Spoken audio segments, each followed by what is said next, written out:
وأعوذ بعظيم سلطانك من شر حر النار. يا قادر يا قهار يا أرحم الراحمين يا رب العالمين. يا رب لا إله إلا أنت، بك آمن وبك اعتصم. أعوذك يا رب للذين آمنوا رحمة منك وفضل. فهيئنا لعمل ننال به كريم وعدك، واصرفنا عن عمل يعرضنا لوعيدك.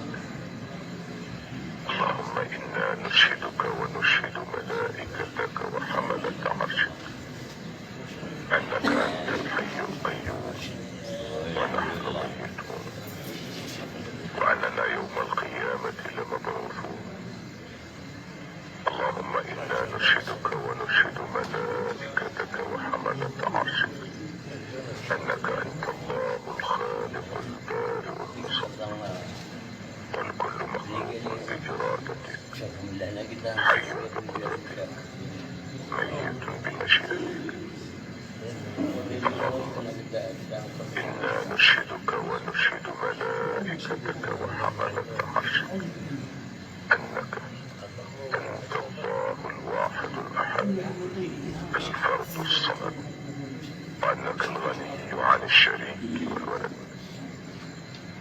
اللهم عد بخطانا إلى مواطن طاعتك، وحفنا فيها بالكرام البررة من ملائكتك، واجعلنا ممن اصطفيتهم لعبوديتك وأهلتهم لخالص عبادتك، ونشرت عليهم ألوية محبتك، وألهمت قلوبهم بالشوق إليك والقرب منك.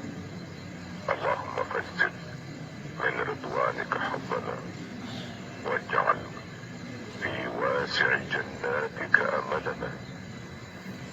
يا من أظلتنا سحائب جوده، وهدرت بحار كرمه، ونبعت عيون فضله، يا رب العالمين.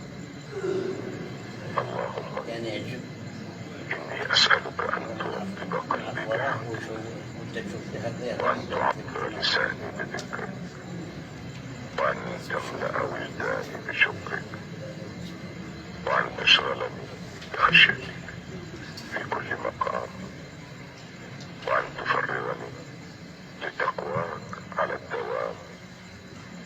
اللهم املأ صدري غنى بك حتى لا يشغلني عنك شيء، واسدد فقري، وثبت حجتي، وأذقني سلسل مغفرتك، وأدخلني جنتك يا رب العالمين. يا رب سبحانك سبحانك يا واحد أهل الصالحات جناتك الباقيات. يا رب أسلمنا لك يا كريم الوجه وجوهنا، واتبعنا ملة إبراهيم حنيفا. اللهم إنا نسألك خيرا يقود إلى الجنة، وعملا ذاكيا يذكينا عندك، وإيمانا خالصا يخلصنا من غفلات النفوس، وسكينة تسكن قلوبنا تمحو القنوط والعبوس. اللهم هذه أيدينا مبسوطة لك بالآمال، ووجوهنا تتجه إليك بالخشوع والإجلال، وقلوبنا مشغولة بك، وضمائرنا متوجهة إليك. اللهم لجأنا إليك في كل أمر وفي كل حال، بجوارحنا، بأفئدتنا، بآمالنا، بعجزنا، ولن يلجأ الكل إلا إلى سنده، ولن يلجأ العاجز إلا إلى حماه، ولن يلجأ العبد إلا إلى مولاه.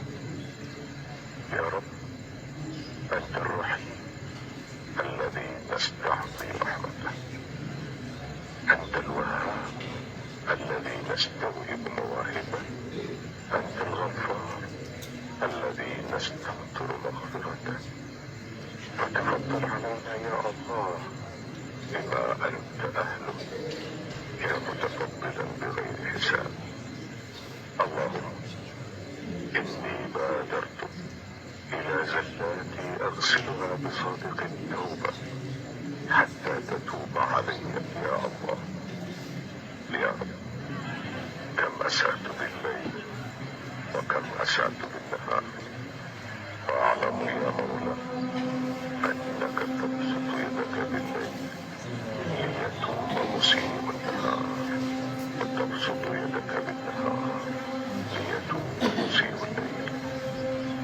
فما أكرمك يا إلهي، تواب بالليل وتواب بالنهار. فاقبل يا رب خالص توبتي، وتجاوز يا مولاي عن خطيئتي، وارحم بالليل والنهار عبرتي. يا من أرسلت لنا محمدا رحمة، أنا على دين محمد، وأشهد أن لا إله إلا الله، وأشهد أن محمدا رسول الله. يا رب العالمين، يا أكرم الأكرمين، يا رب لك الحمد. أنت فاطر السماوات والأرض، ولك الحمد. أنت قيوم السماوات والأرض، ولك المجد والعظمة في السماوات والأرض. أنت الجبار، وجميع الجبابرة لك خطة. وأنت القهار، وجميع الناس يوم القيامة لك داخلين. وأنت العزيز، فلا عزة إلا منك. وأنت الكريم، فكل ما في الكون فيضاءك. وأنت القوي، فالأرض جميعا قبضتك يوم القيامة، السماوات مطويات بيمينك.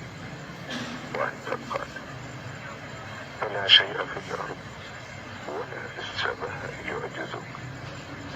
تبارك اسمك وتقدست ذاتك وصفاتك، لا إله إلا أنت، ولا راد للقضاء ولا معقب لحكمك.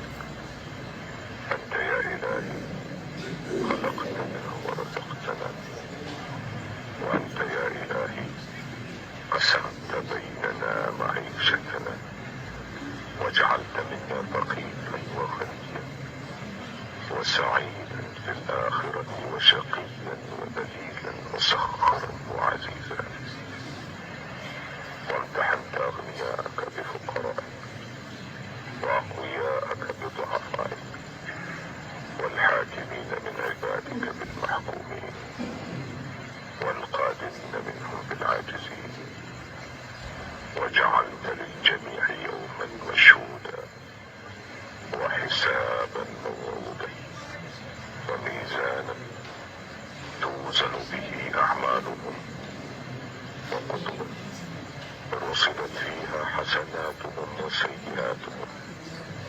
وقلت يا رب في كتابك المبين: وإن كان مثقال حبة من خردل أتينا بها وكفى بها حاسبين. اللهم اجعل أغنياءنا كرماء على فقرائنا، وحكامنا عادلين مع محكومينا، وأقوياءنا رحماء مع ضعفائنا. ووفق القادرين للعفو عن خطأ العاجزين، والواجبين أوفياء. الله أكبر، الله أكبر. أشهد أن لا إله إلا الله، أشهد أن محمدا رسول الله. حي على الصلاة، حي على الفلاح، قد قامت الصلاة.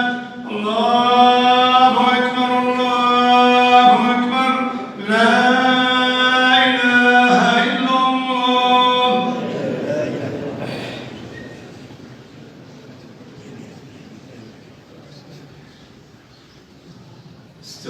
المستقيم يرحمكم الله. سد خلل.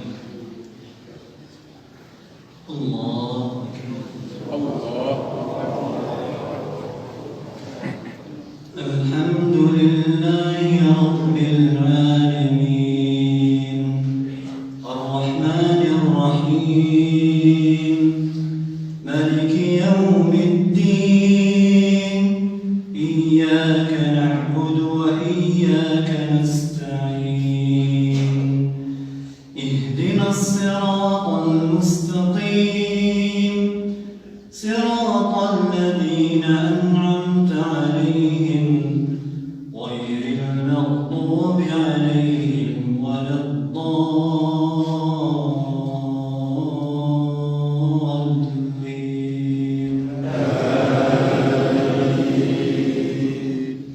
إذا زلزلت الأرض زلزالها وأخرجت الأرض أثقالها وقال الإنسان ما لها يومئذ تحدث أخبارها بأن ربك أوحى لها يومئذ يصدر الناس أشتاتا ليروا أعمالهم فمن يعمل مثقال ذرة خيرا يره فمن يعمل مثقال ذرة خيرا يره ومن يعمل مثقال ذرة شرا يره. الله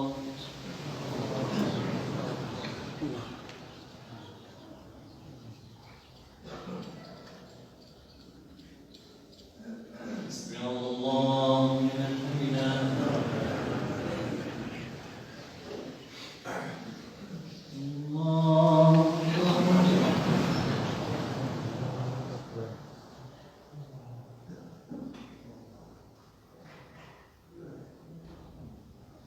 الله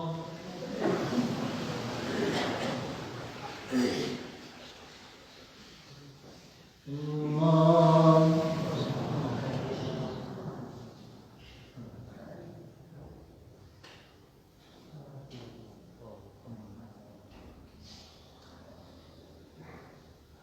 الله أكبر. الحمد لله رب العالمين الرحمن الرحيم مالك يوم الدين إياك نعبد وإياك نستعين اهدنا الصراط المستقيم صراط الذين أنعمت عليهم غير المغضوب عليهم ولا الضالين.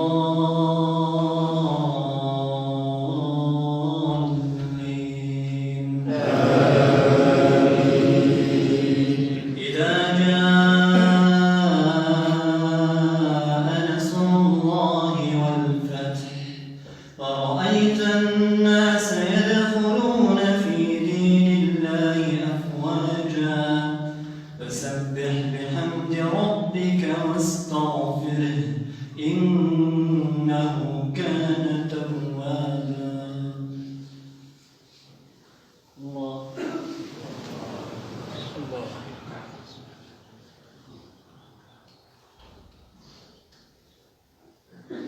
سمع الله لمن حمده.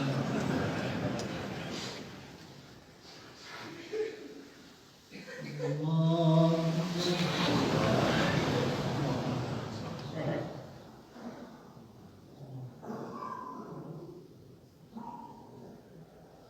الله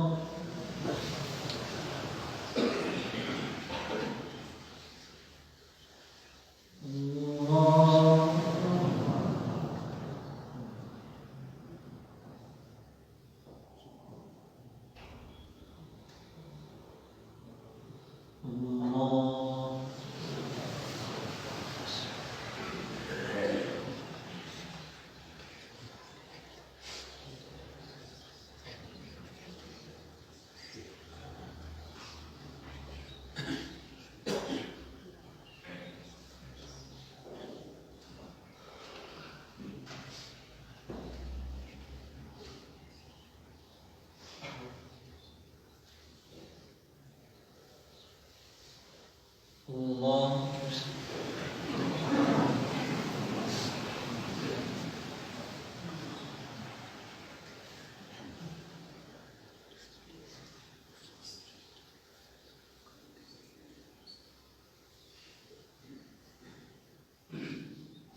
السلام عليكم ورحمة الله.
سيدي الشيخ.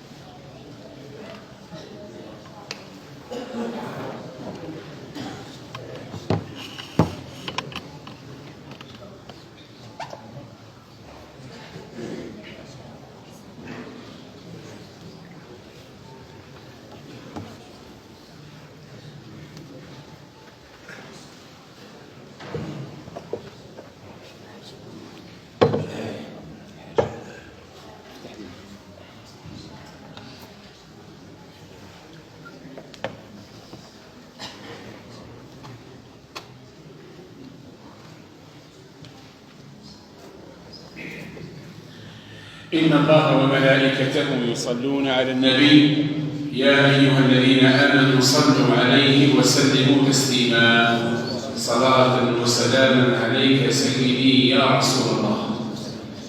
الحمد لله رب العالمين والعاقبة الحسنى لعباده المتقين ولا عدوان إلا على الظالمين المعتدين، وأشهد أن لا إله إلا الله وحده لا شريك له ولي الصالحين، وأشهد أن محمدًا عبده ورسوله عليه أفضل الصلاة وأزكى التسليم. وارض اللهم يا رب عن ساداتنا الأربعة أبي بكر وعمر وعثمان وعلي وعلى سائر الصحب أجمعين ومن اقتفى أثرهم وسار على نهجهم واتبع سيرتهم إلى يوم الدين. اللهم يا معلم إبراهيم علمنا، ويا مفهم سليمان فهمنا، ويا مفقه ابن عباس فقهنا. اللهم لا علم لنا إلا ما علمتنا، وانفعنا بما تعلمنا وزدنا اللهم علما. وحييكم أيها السادة الكرام تحية أهل الجنة في الجنة، وتحيتهم يومئذ فيها سلام. السلام عليكم ورحمة الله وبركاته. مرحبا بكم في روضة من رياض الجنة، كما قال النبي صلى الله عليه وسلم: لنتذاكر وإياكم ويأخذ أحدنا بيد أخيه إلى الجنة إن شاء الله تبارك وتعالى. بدون إطالة أرحب بالشيخ الأستاذ الدكتور بطالب الجد نائب رئيس جامعة الهضاب بسطيف في محاضرة بعنوان رمضان وتزكية النفس. هذا شيء، فليتفضل شيخنا مشكورا مأجورا غير ممنون.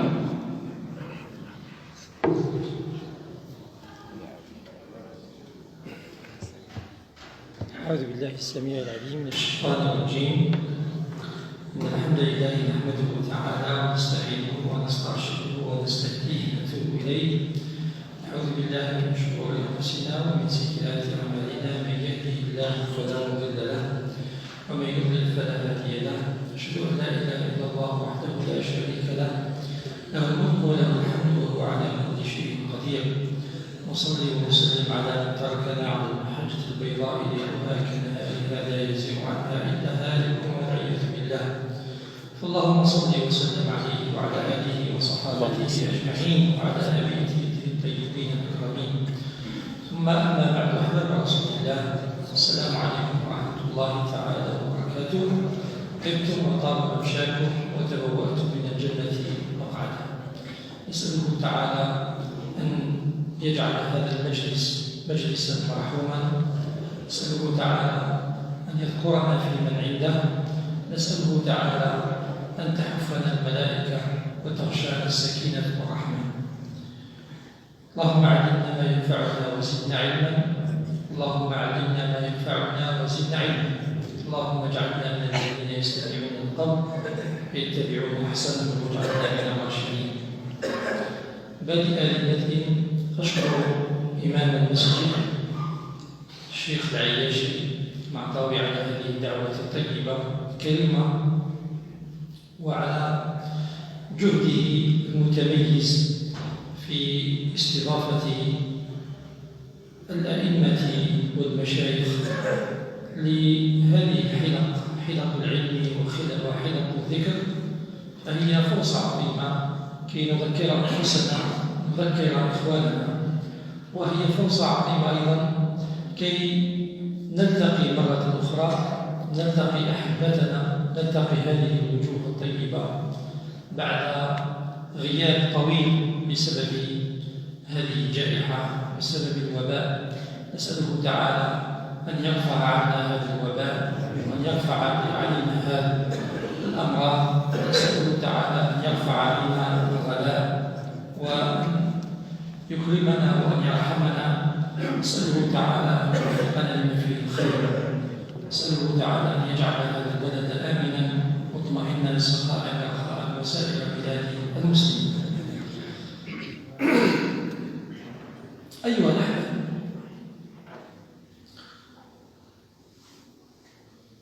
رأيت أنه من المناسب بمكان ونحن نستقبل شهر رمضان، فقد ودعنا شهرا عظيما شهر رجب، ونحن الآن في شهر شعبان ونستقبل شهر رمضان.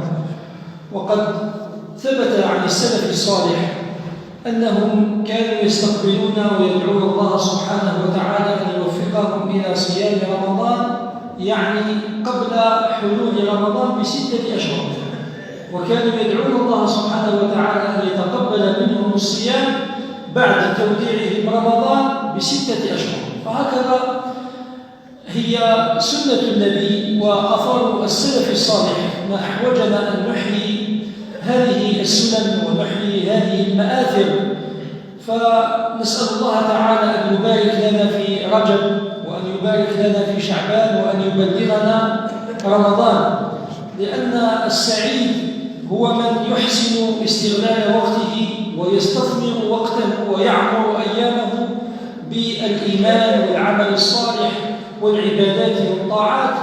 وينبغي على المسلم الكيس العاقل أن يستعد لهذا الشهر العظيم، شهر ليس كسائر الشهور، شهر تتضاعف فيه الأجور وتتضاعف فيه الحسنات، وهذا من أعظم الخصائص التي ميز بها الله سبحانه وتعالى هذه الأمة، أن اختصها بمواسم الطاعات ومواسم العبادات تتضاعف فيها حسناتهم وتتضاعف فيها أجورهم وترفع درجاتهم، تغفر ذنوبهم ويتجاوز الله عن زلاتهم وعن أخطائهم.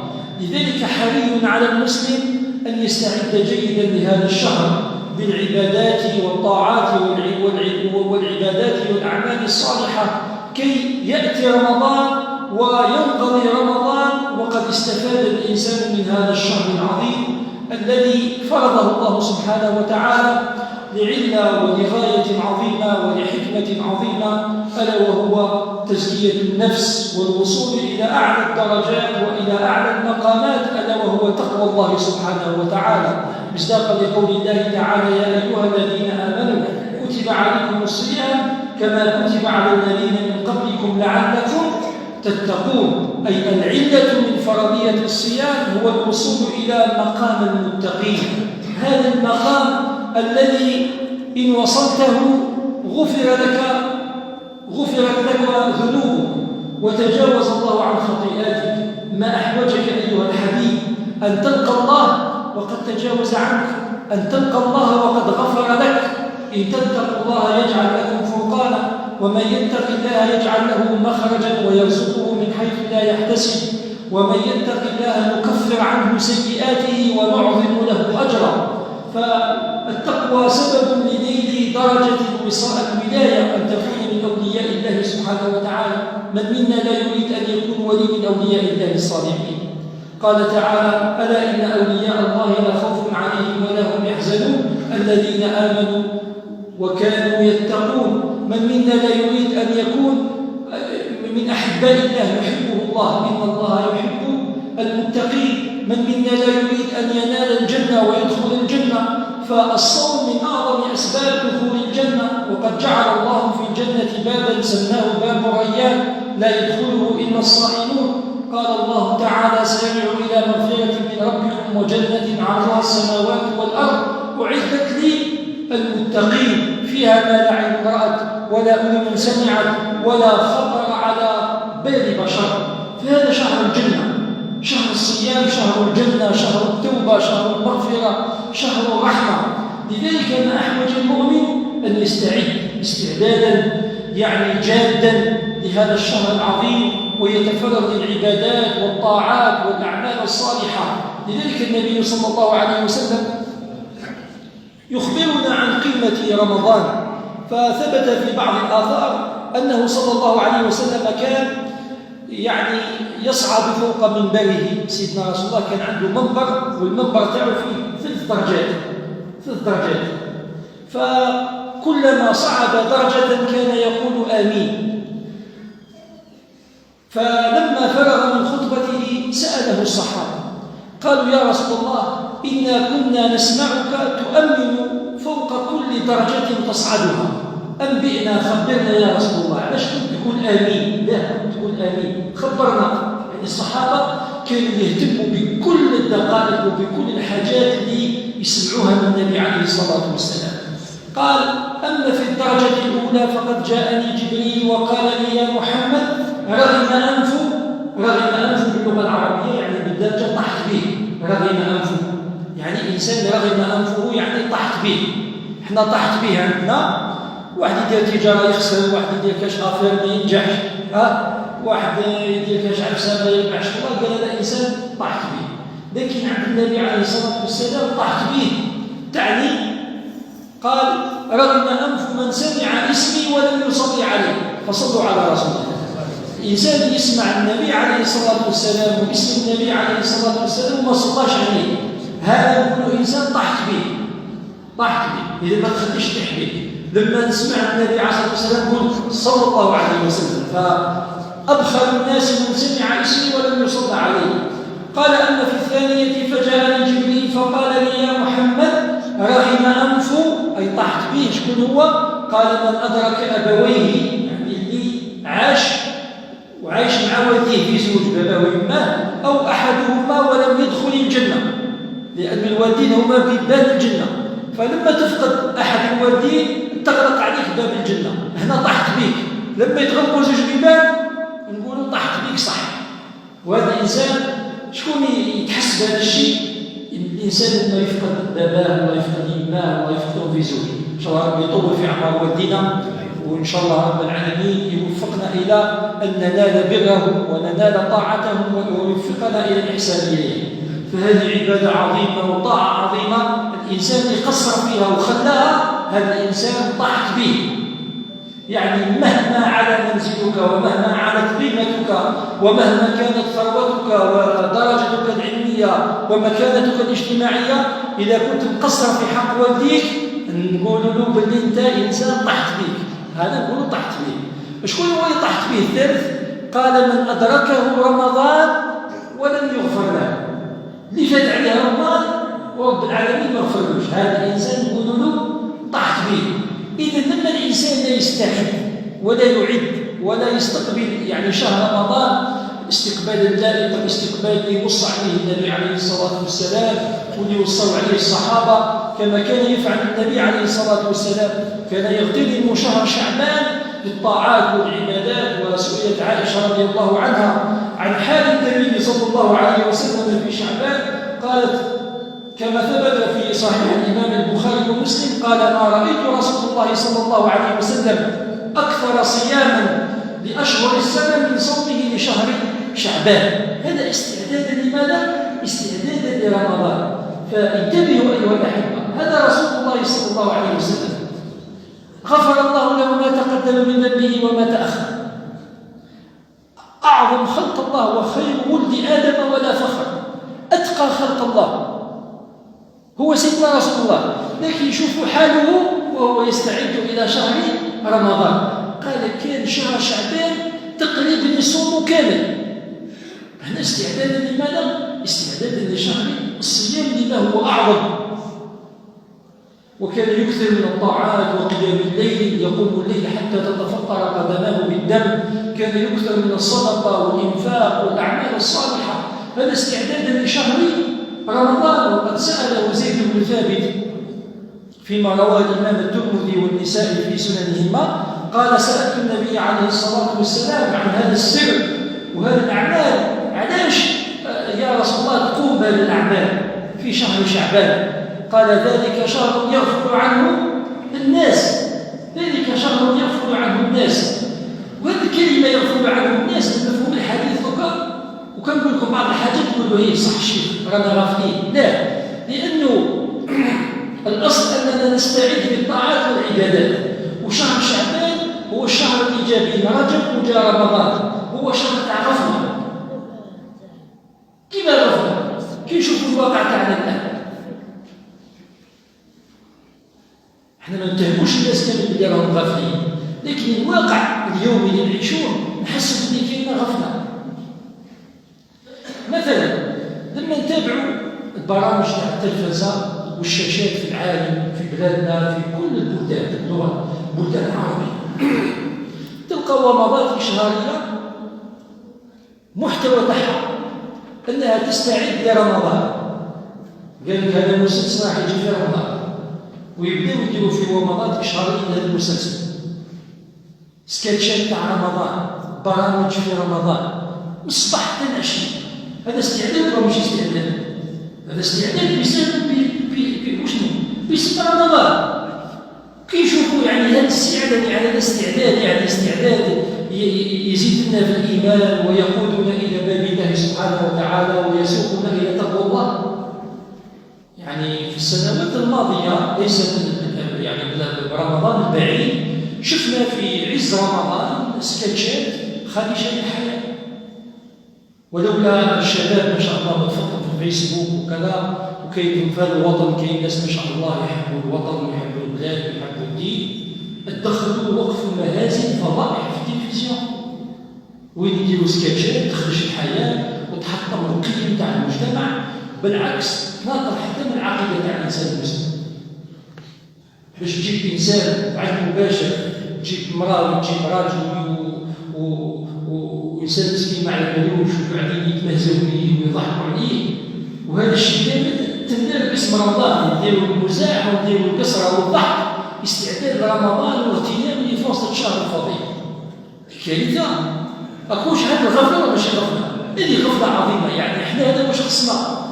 يعني خصنا هاد الحوايج فوق واش عندنا نزيدوا هاد الحاجات باسم رمضان، وزيد برامج، مسرحيات في وقت الصلاة، ماتش في وقت الصلاة تاع التراويح، أفلام في وقت التراويح، حفلة في وقت التراويح، مكتبة فاتحة في وقت التراويح.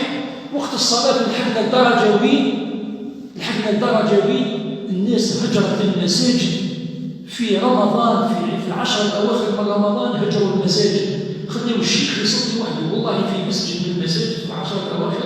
كوب دي مون تاع 2014 وتلعب الجزائر مع الألمان والبرازيل وقتها هي شبيبة 2014 يعني هذاك الماتش اللي بين الألمان والبرازيل، هذاك الجامع الفرق والله ما تبكي.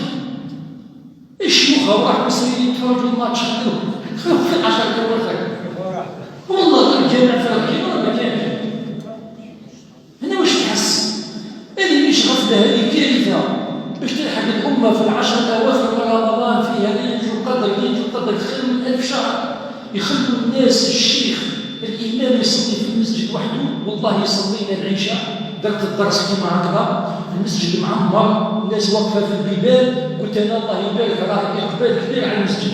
هي الجماعة وظني واقفوا مقلقة، ليه أنا طولت بهم في الدرس والشيخ يطول وكذا، هما وظني يستناو غير السلام عليكم تاع العشاء، قال لك وتركوك قائمة كما تاع الآية تاع سورة الجمعة، ينفضوا إليها وتركوك قائمة.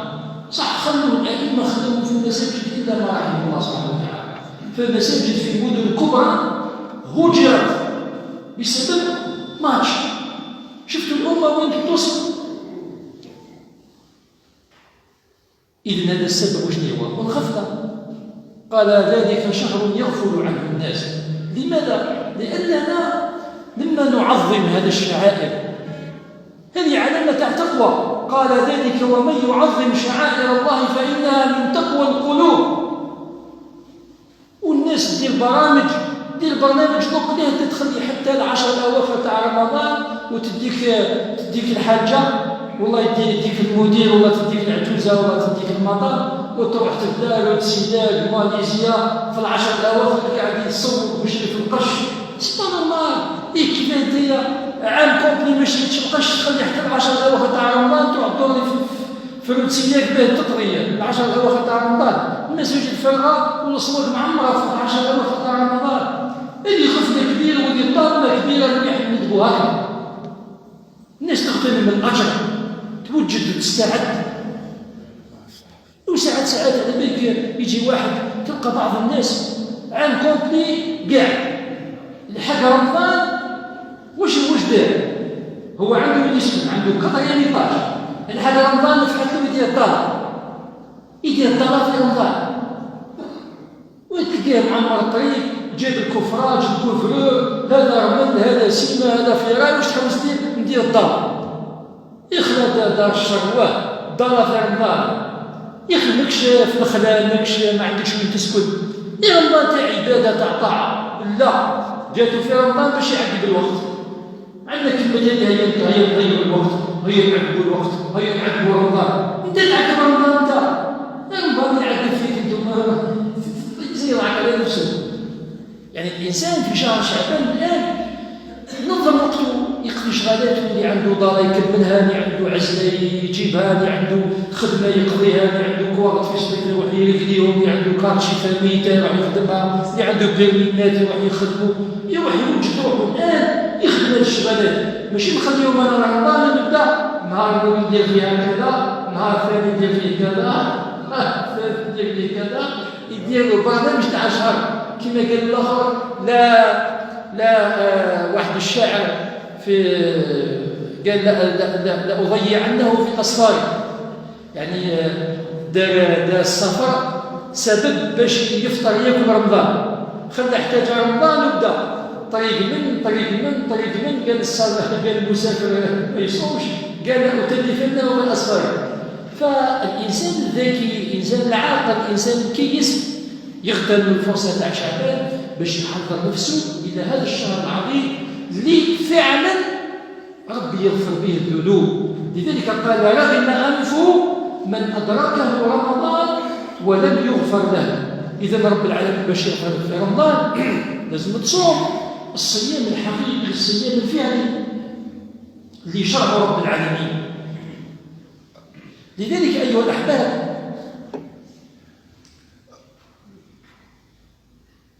مثلا نوع التجار كاين تجار ما نقولوش الناس الكل راهم مشكلة بعض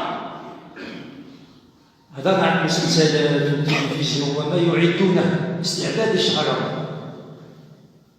كي يسوقوا الناس إلى الجحيم سوقا. كاين تجار يوجدوا رمضان بعض التجار كاين يخبي في ساعة باش في رمضان يخليها كل واحد واش يدير فتولي السلعة قبل رمضان بيومين لا بأس بعد رمضان مضروبة في 10. ليه يعني؟ السبب تاعها واش هو الاستعداد لرمضان. النية واش هي؟ ماشي العبادة والطاعة اغتنام رمضان باش الإنسان يدير فلوس باش يربح. راكم تشوف إذن كل واحد لكل وجهة هو موليها، فاستبقوا الخيرات. فالإنسان العاقل، الإنسان المؤمن يستعد رمضان ويتفرغ من الأشياء. ما فيش مانع الإنسان يدير مصروف رمضان، يوجد روحه ويدير مصروف رمضان، لكن ماشي لدرجة وين يصرفوه بالتبذير. كاين بعض الناس مخبي 200 مليون لمن باش نعقب رمضان، 200 مليون باش نعقب رمضان. وكاين الناس تعيد يبداو التفاخر بيناتهم باش عقب نتاع رمضان. ناس قال لي والله شحال قال في القهوه 200 مليون 150 100 مليون 50 الاخراني خلاص يسمى لي راه. وقاعد في وين واحد شكاره حليب وخبز ما لحقوش وهو على بالو به. كنت تشوفوا كيف بعدنا. قال ذلك شهر يغفل عنه الناس. لذلك الانسان مليح الانسان يخطط ويدير ميزانيه وكذا، لكن ليس بالشكل اللي هو نديروه هو الهدف. نفكر كيفاش المائده نديرها ماذا والله وبعد نطيشها وما ناكلش، ونشوف التبذير في رمضان، ما يرمى في الخبز بالملايير، ما يرمى من المأكولات. فنلقاو المسلمين للاسف الشديد، بعض المسلمين نلقاهم بعدوا على العله من رمضان. كما يقول الله سبحانه وتعالى يشبه استعداد قريش هذويا قبل ما يجي موسم الحج. كما دوكا حنا نستناو في رمضان يجي، قريش كان عندهم موسم الحج يستعدوا له ويديروا استعداد. كيف يستعدوا قريش في الجاهليه لموسم الحج؟ أقول كيفاش يستعدوا. كانوا ينحوا قشهم ويطوفوا على الكعبه، يصفقوا ويغنيوا ويشطحوا. ما كان صلاتهم عند البيت إلا مكاء وتصديا. في بالهم وشنو هما؟ في بالهم بليهم يستقبلوا في موسم الحج. شوف كيفاش هم يستقبلوا في موسم الحج، عراة يشطحوا ويغنيوا ويشركوا بالله سبحانه وتعالى. لذلك لا ينبغي للإنسان أن يستقبل الشهر الفضيل بهذه المظاهر، وإنما نستقبلوه بتقوى الله سبحانه وتعالى، نستقبلوه بالتوبة النصوح. الإنسان يتوب. وشيء جميل يعني ما شاء الله في بلادنا، في مساجدنا، في مدننا، في شهر شعبان قبل رمضان يومين وثلاثة تبدأ المساجد تمتلئ، يعني مظهر فيه بهجة، يعني مرحبا بالتائبين، باب مفتوح ما شاء الله. إن شاء الله الناس تكمل وإن شاء الله الناس تتوب. يعني هي مظهر رائع جدا في شعبان قبل رمضان بأسبوع أسبوعين. اللي كان على المعاصي يقلع على المعاصي، اللي كان بعيد يرجع، اللي كان غافل يفيق، اللي كان ما يصليش يولي يصلي، اللي كان يدير الذنوب والمعاصي يبرك الذنوب والمعاصي، اللي كان ما يحافظش على الصلاة في المسجد يولي يحافظ على صلاة في المسجد، اللي كان هاجر المصحف وناسيه يولي للمصحف. هذا شيء جميل ورائع جدا. هذا هو الأصل، هذا هو الأصل أن الإنسان في شعبان يولي عند رب العالمين باش يستقبل رمضان. وبعض الشباب وبعض الآباء ما شاء الله يصوموا الاثنين ويصوموا يوم الخميس في شهر شعبان، يصوموا الأيام البيض. كاين اللي يصوم 15 يوم 10 أيام من شعبان. هذا شيء رائع. هذا هو الحاجة اللي هي السنة، هذا هو الآثار، هذه الطريقة تاع النبي عليه الصلاة والسلام. لذلك هو شهر للتوبة، هو شهر لتجديد العهد مع الله سبحانه وتعالى، هو شهر للرجوع إلى الله، للعودة إلى الله. النبي عليه الصلاة والسلام يقول: ما من عبد رجع إلى الله إلا ونادى منادي أن يا ملائكتي أن هنئوا عبدي فلانا فإنه قد اصطلح مع الله. رأي الملائكة تفرح بها أنك اصطلحت مع الله وعدت إلى الله سبحانه وتعالى. ما كاينش اللي ما يغلطش، الناس كامل تغلط، كل ابن آدم خطاء وخير الخطائين التوابون. شكون ما يغلطوش؟ هما الملائكة. الملائكة ما يغلطوش، أما نحن البشر نصيب ونخطئ، ما أكثر ذنوبنا، ما أكثر خطايانا. مش منيح يجيك الشيطان يقول لك أنت خلاص، أنت هلكت، أنت رحت، أنت ربي ما يغفرلكش. وبعيد الشر حتى حنا البشر ولينا نحكموا على بعضنا ونقولوا له فلان فلان والله ربي ما يغفر له، اخي يقولوا ولا ما نقولوهاش، فلان والله ربي ما يسمح له. انت شكون تقول فلان ربي ما يغفرلوش وربي ما يسمحلوش وربي ما يتوبش عليه؟ هذا مخالف للشرع. الانسان لا يستسلم للشيطان، لا، باب التوبه مفتوح، وشهر شعبان هو فرصه عظيمه باش تجدد الثقه وتجدد الصلح مع الله سبحانه وتعالى. قال الله تعالى: قل يا عبادي الذين أسرفوا على أنفسهم لا تقنطوا من رحمة الله إن الله يغفر الذنوب جميعا إنه هو الغفور الرحيم. هذا كلام الله، خلاص ما تبقاش كلام تاع بشر اللي يقول لك أنت ما يغفرلكش وأنت ما يسمحلكش وأنت خلاص أنت هلكت. هذا الكلام إذا الإنسان سمعه واستسلم هذا كلام قنوط وتاع يأس، وهذا مخالف لشرع الله سبحانه وتعالى. إنما ربي سبحانه وتعالى يفرح بالتوبة تاع العبد، يفرح بالعبد كيولي ليه، يفرح رب العالمين بالإنسان لما يخطئ ويتوب ويرجع لرب العالمين. إن الله تواب رحيم ويحب الله أن يتوب عليكم ويريد الذين اتبعوا الشهوات أن تميلوا ميلا عظيما. يعني أنت لما تتوب ربي يفرح بك. إن الله يحب أن يتوب عليكم، ربي يحب لما أنت تغلط وترجع ليه، لما ترجع ليه ربي هذاك الرجوع يحبه. هذا كلام الله، إن الله يحب أن يتوب عليكم. لكن أهل السوء وأهل الضلال والناس اللي ربي يختم على قلوبهم وش هذو ماذا بهم أنت تقعد معاهم وتقعد في الذنوب وتقعد في المعاصي وتقعد في الطريق اللي راك متبعها معاهم. ويريد الذين اتبعوا الشهوات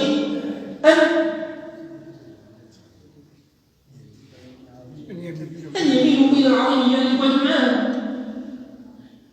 قال: والله أفرح بتوبة عبده من رجل. يعني النبي عليه الصلاة والسلام شوف يشبه الفرحة تاع رب العالمين لما العبد يرجع إلى الله بذلك الرجل. قال: برجل أضل راحلته في صحراء. قال لك واحد الإنسان كان في صحراء وعنده راحلة كما احنا عنده جمل الناقة تاعو وعليها متاعه وشرابه، عليها متاعه وشرابه. قال: فلتت منه ناقته، أخذته سنة العس، الناظر قال الناقة تاعو ما كاش، راحت في صحراء. وكان واحد بالكاتخات في الصحراء عنده كلش يطيحوا بعض، لو كان ما يحب يلقاوش يموت. شحال تاع يتقاوم صار مش صح. اخي القوم ما يبعدش العقليه ناسيونال 30 40 كيلومتر غير واحد في الصحراء مسكين يموت ما يلقاوش، بعد شهر شهرين ثلاثه يقاوم ميت. قال لك هذا الانسان لما يستيأس خلاص يعني يأس بلي الناقه تاعو راحت سلم روحه للموت، انا ميت ميت. قال لك تكسل هذا الانسان واخذته سنه من النوم، فلما افاق وجد راحلته عند راسه. لما ناض لقى هذاك الجمل تاعو طول راسه وعليها طعامه وشرابه كما راح تلقاه. كيف يفرح هذا الانسان؟ يعني كان في الموت ولا الحياه؟ قال لك من الفرحه تاعو من شده الفرحه قال: اللهم انت عبدي وانا ربك. قال له: انت يا عبدي وانا ربك. كيف نقول عليها؟ قلبها خلاص. شوف من الفرحه دعاء الكفر. من الفرحه قال لك: ان الله افرح بتوبه عبده من فرحه هذا الرجل. فالانسان ذكر يرجع لرب العالمين، ربي راه فرحان به، ربي راه فرحان بنا. لما نغتنموا الشهر تاع شعبان باش نتوبوا ونرجعوا لرب العالمين، ولما يجي رمضان نشوف المساجد مملوءه، الشباب، الشيوخ، الاباء، الناس كامل في المساجد تجي للصلاه. هذا مظهر رائع جدا ما شاء الله، ان شاء الله ربي يحفظ هذه الامه. وكما نقولوا حنايا نخطئوا من هذاك الكلام لما نشوفوا الناس تابوا نبداو نعيروا فيهم ونقولوا هذويا تاع الكونترا وكما أصحاب الجلابية ونبداو نعيروا فيهم نقولوا رمضانيون. لا، أنا ننصحكم خاوتي نيفيتي وهذا الكلام الجارح أصلا. قال أنت تصلي غير في رمضان برك، كان ما دخلك فيه يا أخي. حساب ربي هو اللي حاسب الناس. بالعكس لما الناس تجي للمساجد حنا يليق لازم نفرحوا بهم ونحتضنوهم ونعلموهم وهما كيما مهما كان. أما إنسان يبداو يشوفوا وهذا ما نظنيتش هذا كيما أصحاب الجلابية. أصحاب الجلابية يخدم في رمضان يفوت رمضان يغسل المواعين ويدورها ريستورون شنو يديروها. لا، هذا الكلام مخالف للشرع وليس من آداب ومن أخلاق المسلم. احنا ما نحكموش على الناس، احنا نحكموا. الإنسان لما يجي المسجد قال إذا رأيتم رجلا يعتاد المساجد فاشهدوا له بالإيمان. إذا احنا نحتضنوهم ونبقاو نرافقوهم وننصحوهم ونذكروهم باش يبقاو معنا ديما سائر العام. إذا التوبة النصوح، تجديد العهد مع الله سبحانه وتعالى، العمل الصالح. ذوق الإنسان في شهر شعبان ما شاء الله الأمة هذه صالح باي، عين لبنان، عين نردات، هذه البلاد الطيبة هذه. نلقاو شباب في رمضان دايرين فاتحين كراجات، فاتحين محلات، دايرين أماكن خاصة بإطعام الصائم وسقاية عابر السبيل. هذا مظهر رائع في رمضان، الإحسان والصدقة. يجي مسافر ياكل ويشرب ما شاء الله. إذا الآن الشباب في شهر شعبان كاين يعني الناس ما شاء الله محسنين. الآن يبدا يخطط، يشوف أصحابه ويشوف الجماعة، يبدا يبرمج كيفاش نديروا في رمضان، كيفاش نخدموا، كيفاش نطبخوا. هذا هو العمل الصالح. الإنسان يبرمج روحه فيه، يبرمج روحه في شعبان. وهذه علامات صحة وعلامات قوة تاع أمة وتكاتف تاع مجتمع. وهكذا رب العالمين أراد لهذه الأمة أنه يجعل من رمضان حياة لهذه الأمة، يجعل من رمضان قوة دافعة للأمة باش تكون أمة قوية، أمة متعاونة، أمة متضامنة. هذه علامات الخير في هذه الأمة.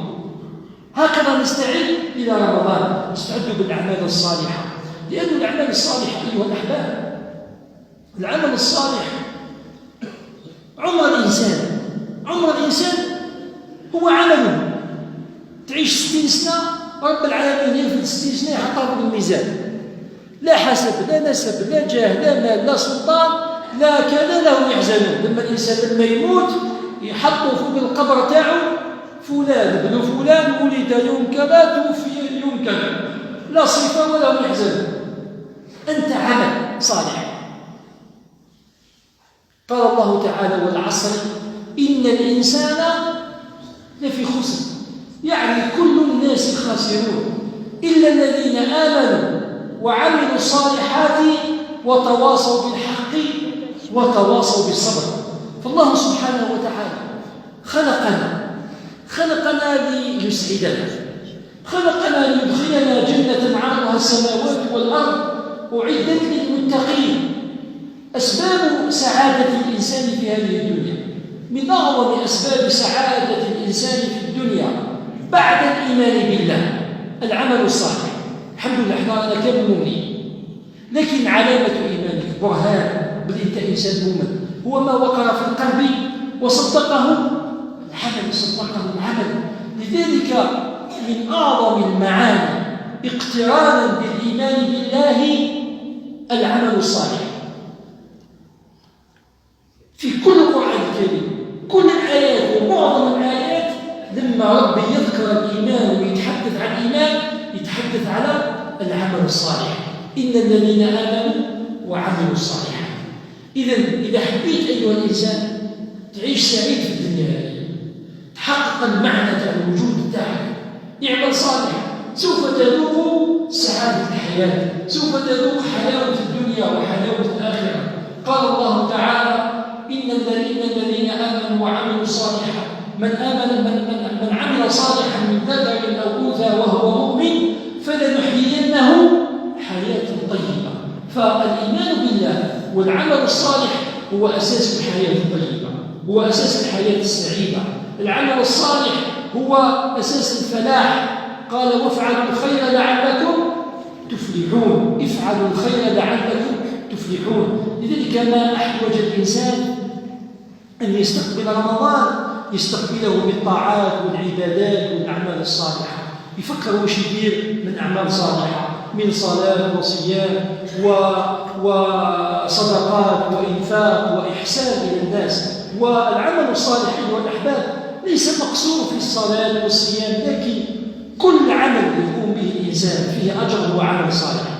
حتى المهنة تاعك لما تكون تاي خدام، هذيك المهنة الإنسان يكفي بها نفسه ويخدم بها المسلمين، هذه لما يكون فيها الإخلاص ويكون فيها نية لعمل صالح تدي عليها أجر عظيم، سواء كنت فلاح، بناء، طبيب، محامي، إمام، معلم، أي شيء تخدمه لما يكون فيه نية ويكون فيها صدق ويكون فيها الإنسان ناوي يخدم نفسه ويخدم عائلته ويقدم خدمة للمسلمين، هذا كان العمل الصالح وهو عبادة. قل إن صلاتي ونسكي ومحياي ومماتي لله رب العالمين. والله سبحانه وتعالى خلقنا في هذه الحياة، خلقنا ليختبرنا، خلقنا رب العالمين من أجل امتحان واحد. وشنو هو الامتحان؟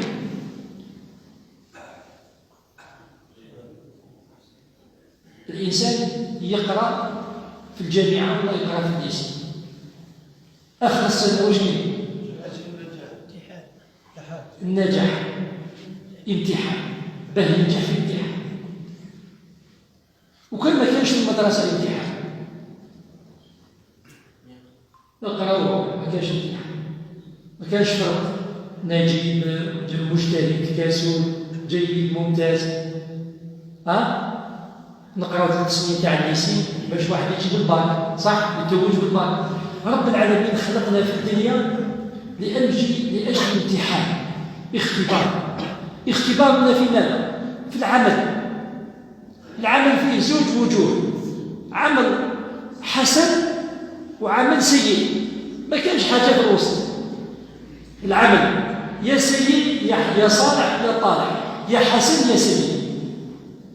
بل إن الله تعالى خلق الموت وخلق الحياة، خلق الدنيا، خلق الآخرة، خلق الجنة، خلق النار من أجل هذا الامتحان والاختبار، ألا وهو العمل الصالح. قال تعالى: الذي خلق الموت والحياة ليبلوكم أي يمتحنكم ويختبركم، ليبلوكم أيكم أحسن عملا.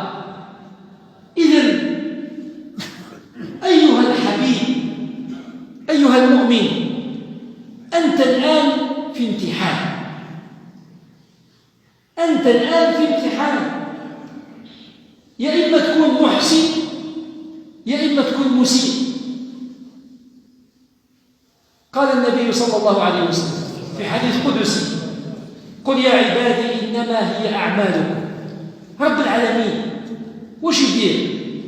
قل إنما هي أعمالكم أحصيها لكم. رب العالمين يحسب، أحصيها لكم، فمن وجد خيرا فليحمد الله، ومن وجد غير ذلك فلا يلومن إلا نفسه. إنسان يلوم نفسه، رب العالمين يحسب، إن الله سريع الحساب، والحساب تاع رب العالمين دقيق. قال: من يعمل مثقال ذرة خيرا يره، ومن يعمل مثقال ذرة شرا يره. لذلك الإنسان لما يجيه الموت، والموت لما نقول الموت الإنسان يخبطها بخطفها. الموت راه أخطر حدث في حياة الإنسان، أخطر حدث في حياة الإنسان. والإنسان اللي ينسى الموت راه قلبه ميت. قال: كفى بالموت واعظا، فمن لم يعظه الموت فلا واعظ له.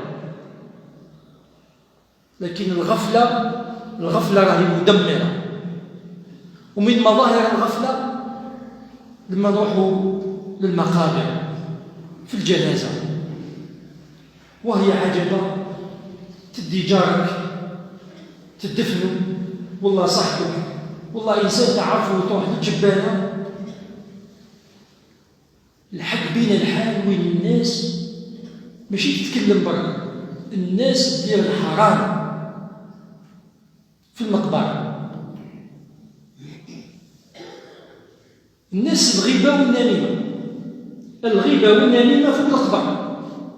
كاين ولا ما كانش؟ الغيبة والنميمة المنشار طالع هابط، طالع يدي هابط يجي. قذف المحصنات الغافلات في المقبرة، الكلام الفاحش والبذيء، التدخين، الغفلة، التليفون والضحك والبيع والشراء داخل الجبال. إلى ما كانش قولوا لي ما كانش.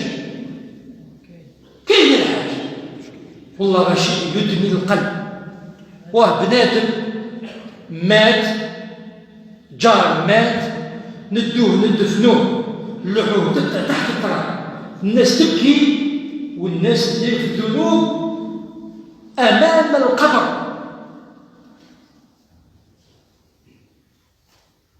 شتو الغفلة واش دير؟ ولا تكونوا كالذين نسوا الله فأنساهم أنفسهم أولئك هم الفاسقون. شوفوا الغفلة والنسيان لما القلب يدمر بالغفلة والإعراض عن الله نوصلوا للجبال وما نتعظوش. سيدنا رسول الله عليه الصلاة والسلام كانوا الصحابة في المقبرة قال وكأن على رؤوسنا الطير يطيح الصاو شهنا، يعني من السكون تاع البشر يولي الإنسان وكأنه صخرة، يجي طير يجي حمام يحط فوق راس الإنسان بالحركة ما كاش، بالخشوع وتعظيم شعائر الله وتقديس تاع الموت. الموت شيء عظيم. هذاك النهار تاع لما تموت قال لك الإنسان ينسى كل شيء ولا يندم على أي شيء من هذه الدنيا. لما تجيه الإنسان الموت رب العالمين يقول باللي الإنسان في هذه اللحظات لا يندم على أي شيء. عندك ملاير تنساهم، عندك زوجة زوج ثلاثة تنساهم، أولادك تنساهم، دارك، الطوموبيل تاعك، الفوتاي، المطلة تاعك تنساها، سروالك، كوستيمتك، منصبك، جاهك، شهادتك، سلطانك، معارفك، تنسى كل شيء. هذيك اللحظة تاع الموت الإنسان يتفكر حاجة واحدة ولا يأسف على أي شيء من الدنيا، يأسف ويندم على شيء واحد فقط. وشنو هو؟ العمل الصالح. كم تشوفوا قيمة على العمل الصالح؟ شكون قال هذا؟ رب العالمين، ماشي أنا نقول. قال تعالى يا أيها الذين آمنوا أنفقوا مما رزقناكم من قبل أن يأتي أحدكم الموت. تيجي الموت فيقول ربي لولا أخرتني إلى أجل قريب، زيد لي ساعة، زوج سوايع، 5 دقائق، 10 ثواني برك، تولي تحلم في ملك الموت باش يزيد لك شوية. واش دير كي يزيد لك؟ فأصدق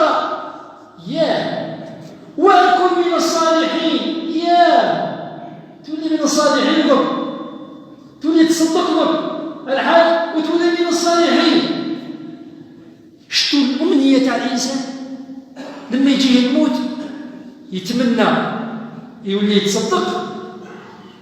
كي كانت شطاره معمره لحوم في المطلة ودير لهم الجبس، تجي تمسهم تبان لك دوك يقص يحنش ولا بالك تموت تفقر، عنده مرايا تبان لك يصدق على الارض، تبان لك يولي يطيح عليه الهم، يولي فقير، يولي ما عنده والو. وأكن من الصالحين. صافي كنت من الفاسقين، من المجرمين، من الغافلين، وما تكونش من الصالحين. يجيه الجواب واش يقول له؟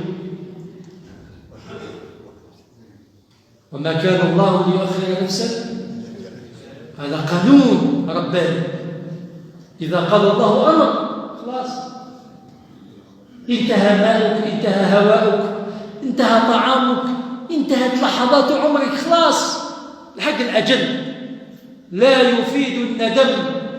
كما قالوا الأخر قالوا فات القطار، خلاص فات الترام. إذا ليه تخلي روحك أنت هذاك النهار حتى تولي تحلل باش يزيد لك ساعة ولا 2 سوايع. علاش النبي عليه الصلاة والسلام في حديث قال لك مر سيدنا رسول الله صلى الله عليه وسلم مع الصحابة، مروا على مقبرة، فوقف النبي عليه الصلاة والسلام عند قبر، وقف عند قبر كيما حنا نوقفوا عند قبور. حنا واش نقول؟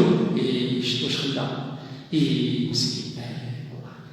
سيدنا رسول الله واش قال أرأيتم إلى صاحب هذا القبر، وكان يتمنى يرجع لحظات إلى الدنيا، يتمنى يرجع لحظات دقائق إلى الدنيا. أتدرون ماذا يصنع؟ قالوا لكم تشوفوا هذا اللي راه في القبر دوكا، يتمنى لو كان يرجع للدنيا ويعطي له رب العالمين فرصة، واش يدير؟ يتوضا يصلي ركعتين ويعاود يموت. يا الله، يا حنا ربع راهي من الصبح والظهر والعصر والمغرب والعشاء يضرب فيها بارتي تاع ديمينو ويتفرج ريال وبرشلونه وماش هذاك ل11 والله ما صليت حاجه، يجيبها من 11 يصليها في 11. جاني واحد قال لي يا شيخ والله انا خدام زعما لو كان نصليها مع قبل الصبح نصلي كلش. قلت له لا عاد في العشيه تصليها كيما هكا، كيف صباح راه إهانة للصلاة. يعني شوف هذا الإنسان يتمنى يموت من القبر، يتوضا يصلي ركعتين يموت لقيمة ومكانة ركعتين عند الله سبحانه وتعالى. لأن النبي صلى الله عليه وسلم وش يقول في حديث صحيح: من توضأ وأحسن الوضوء وأقبل على الله وصلى ركعتين بخشوع إلا أدخله الله الجنة. شتو قيمة ركعتين كي تتوضأ تحسن الوضوء وتصلي بخشوع وتدبر مقبل على الله إلا أدخله الله الجنة. هذا وعد رب العالمين. كي تصلي زوج ركعات بخشوع تدخل الجنة. شتو قيمة الحياة لما تكون أنت إنسان عندك حياة، عندك عمر، عندك أعوام، عندك أسابيع، عندك رمضان وجاي، عندك سنوات، تستنى فيك 10 سنين 30 سنة، اللي الآن عمره 20 سنين ينتظر فيه 80 سنة، واللي راه في 80 يستنى فيه 90 سنة، واللي راه في 90 يستنى فيه 100 سنة. شتو قيمة الحياة؟ لذلك علاش تستنى حتى يجي الموت وتندم؟ اعمل صالحا ما دمت قوي، اعمل صالحا ما دمت غني، اعمل صالحا ما دمت شاب، صلي ما دامك قوي. علاش سيدنا عمر رضي الله عنه ثبت في بعض الآثار أنه كان له قبر في بيته، فلما يدخل سيدنا عمر البيت تاعه كان عنده قبر داخل الدار في بعض الآثار. قال لما يطيح الظلمة ويجي ساعتين تاع الليل وحدة تاع الليل يتلاح داخل القبر ويتكلم مع نفسه، يقول: ها يا نفس يا نفس، ها يا نفس، ماذا تتمنين؟ وش تتمنى أيتها النفس؟ يهضر مع نفسه، تقول له: يا ليتني أرد فأعمل صالحا غير الذي كنت. يا نفس ماذا تتمنين؟ ليتني أرد فأعمل صالحا 3 مرات. قال لك فيقوم من مقامه وينفض الغبار يقول: ها يا نفس إنا قد رددناك فاعملوا صالحا. يا نفس إنا قد رددناك.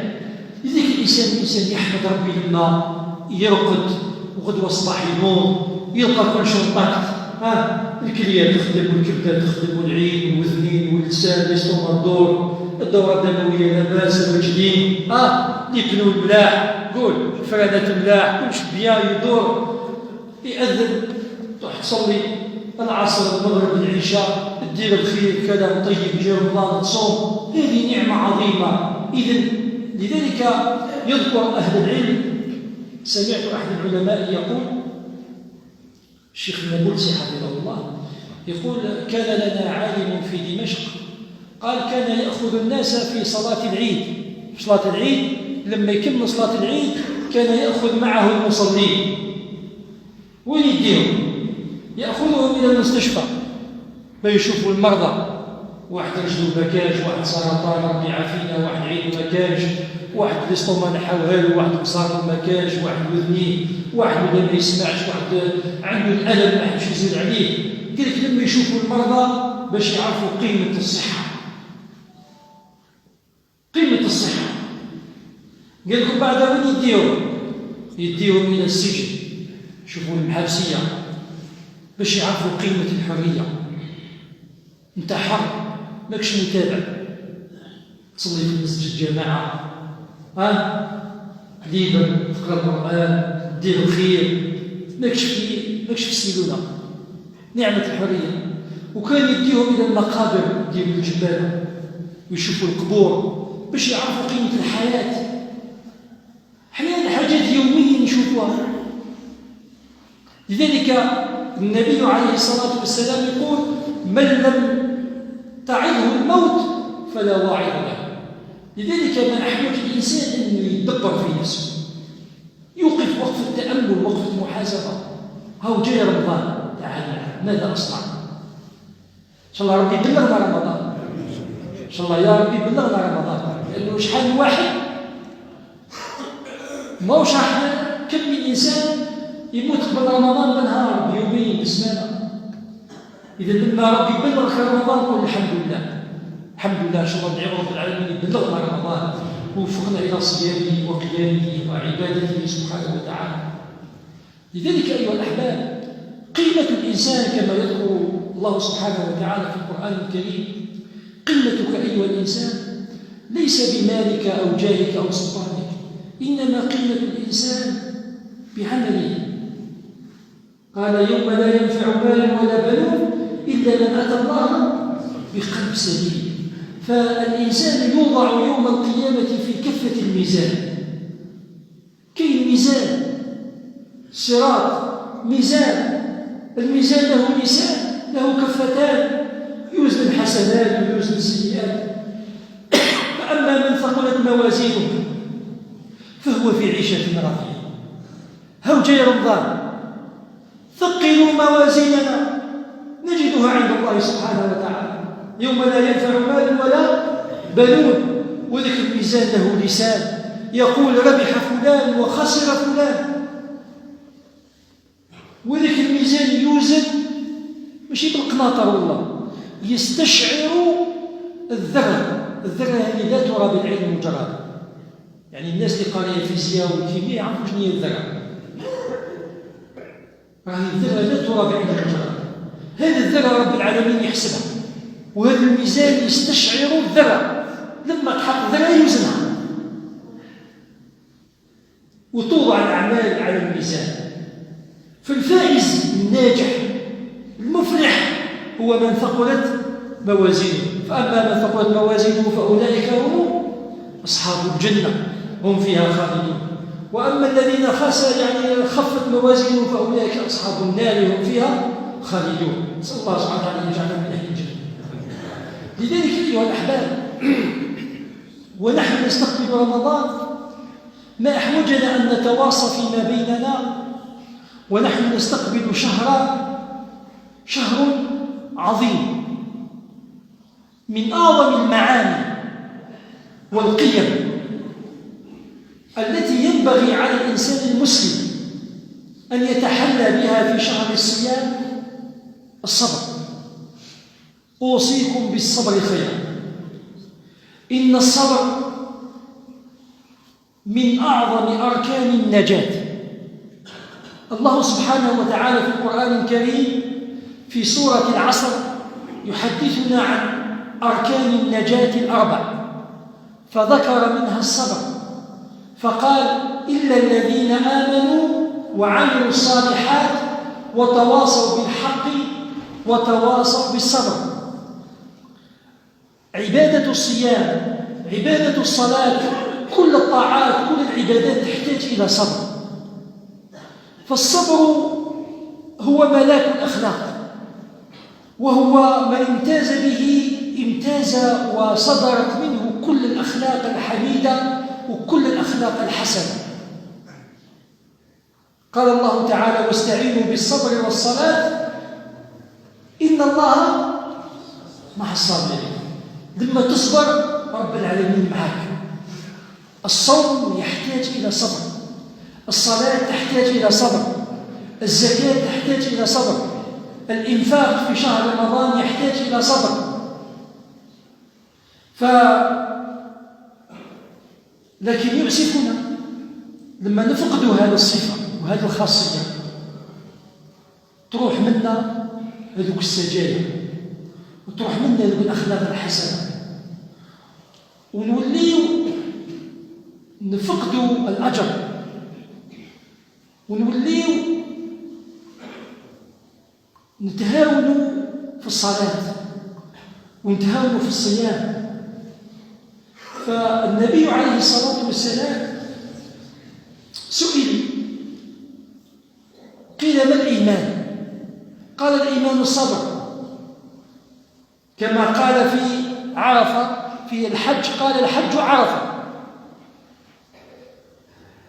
وهذا من الإعجاز اللغوي للنبي عليه الصلاة والسلام. فمن ملك الصبر فقد ملك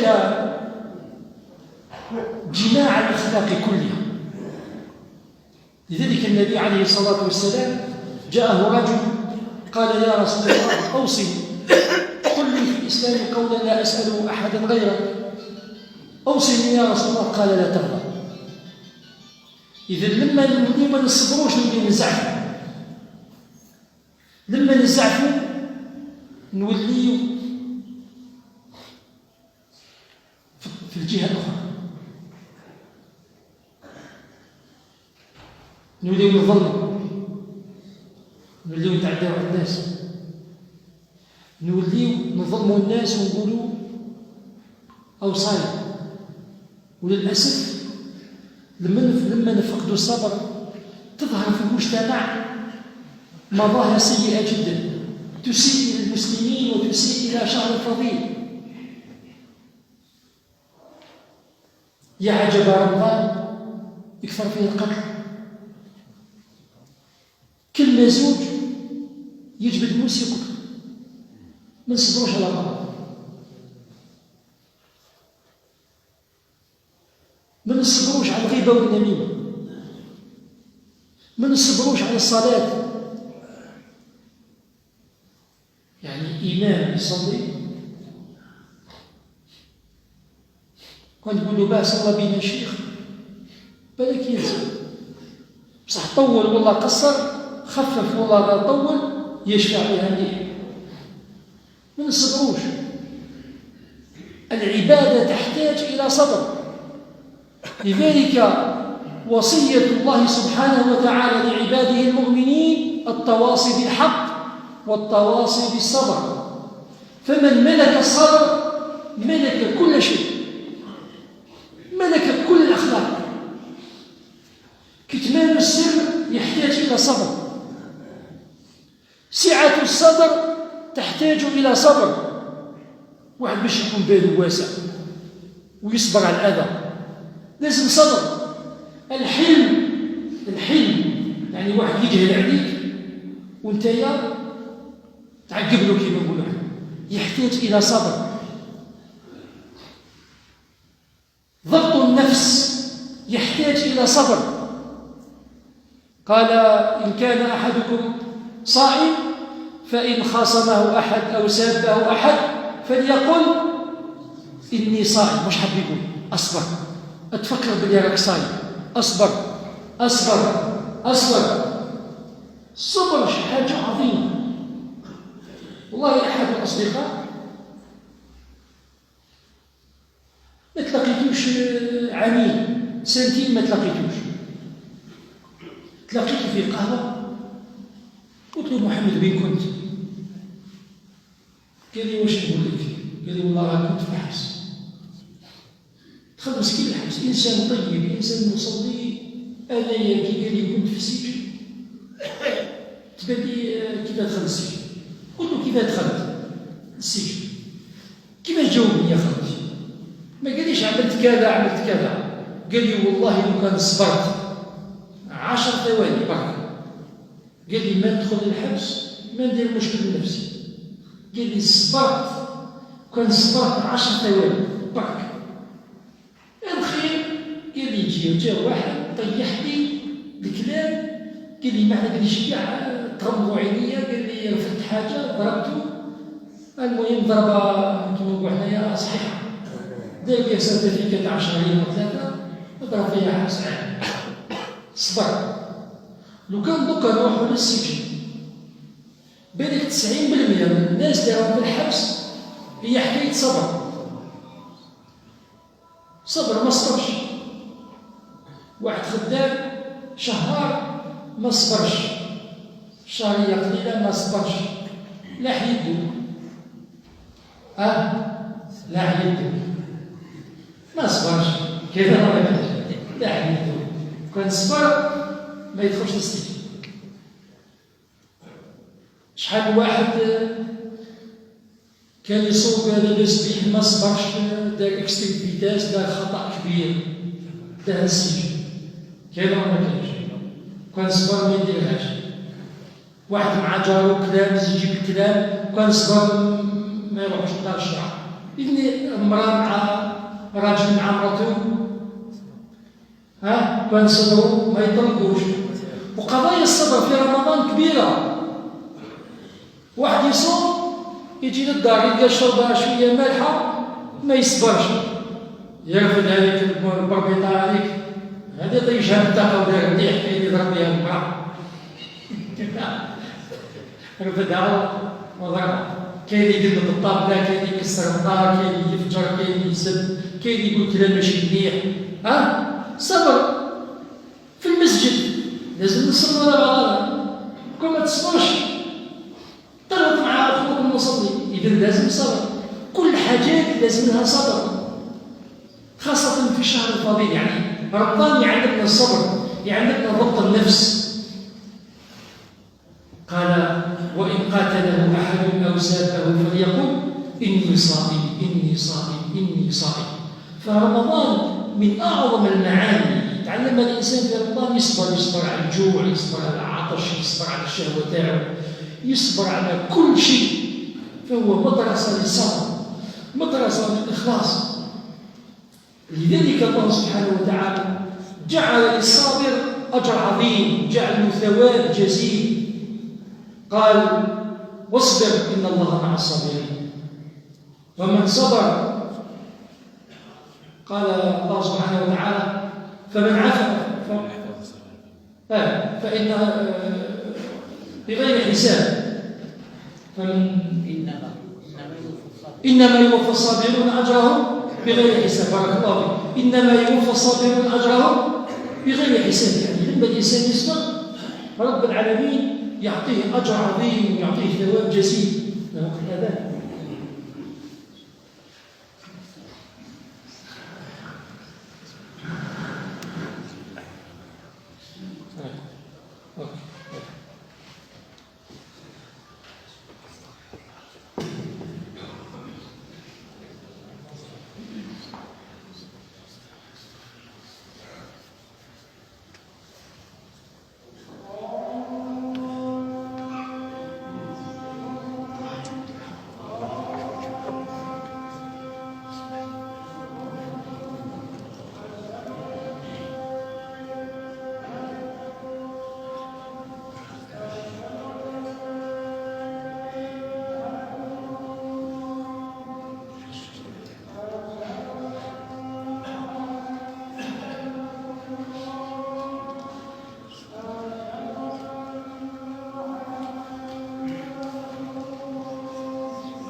أيها الأحباب، قلت أن من أعظم المعاني التي ينبغي أن نتواصى فيها فيما بيننا أن نتواصى بالصبر، وهي وصية الله سبحانه وتعالى لنا، قال وتواصوا بالحق وتواصوا بالصبر.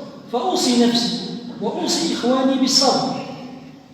الصبر الصبر الصبر الصبر على الطاعات،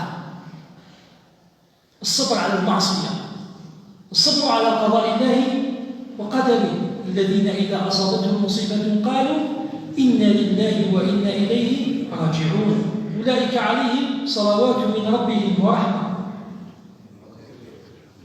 وأولئك هم المهتدون. لما تصبر أنت مهتدي، أنت متقي. من صفات المتقين الصابرين في البأساء والضراء وحين البأس. بل إن الله تعالى وعد الصابرين بأجر أن يعطيهم ما يشاءون بغير حساب.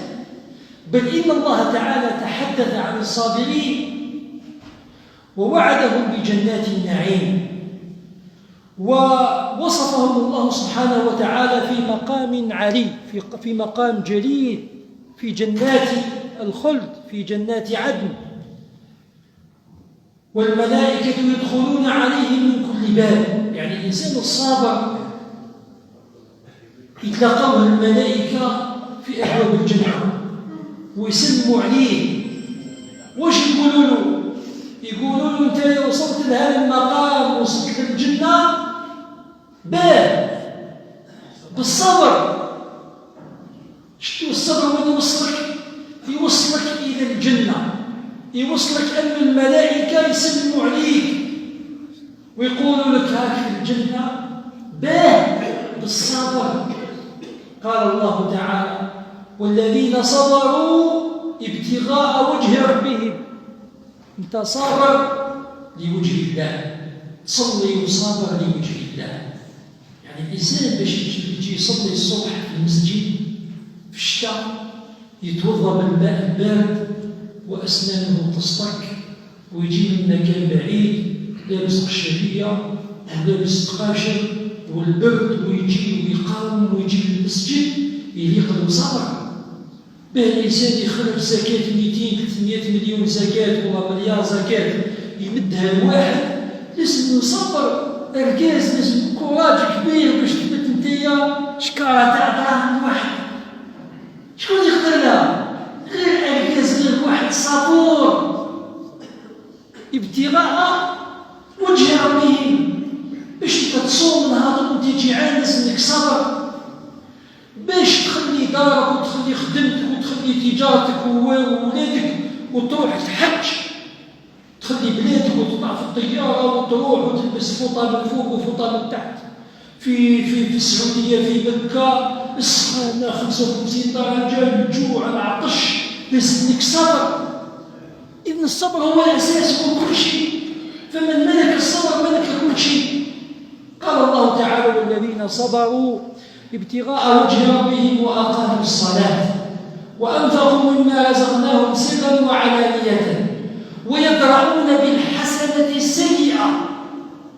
واحد يأذيك، واحد يدير لك حاجة تاع شر وترجعها له خير، واحد يقاطعك وتوصله، واحد يظلمك وتسمح له وانت قادر تنتقم منه. يلزم الصبر. كان ولا ما كانش؟ واحد يدير لك دراهم وانت تشوف، ومن بعد يجيو الجماعه قالوا لي هيا تسامحوا وتسمحوا. هذا هو المؤمن، هذا هو الانسان الصادق. لذلك قال ليس الواصل بالمكافئ، انما الواصل من اذا قطعت رحمه وصلها. ماشي تجي عندي نجيك، ما تجينيش ما نجيكش.